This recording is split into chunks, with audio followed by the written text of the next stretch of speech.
What was around before that? Might there have been no beginning?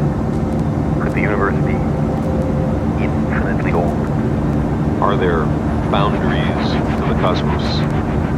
The current scientific story of the origin of the universe begins with an explosion which made space itself expand. About 15 billion years ago, all the matter and energy that today make up the observable universe were concentrated into a space smaller than the head of a pin. The cosmos blew apart in one inconceivably colossal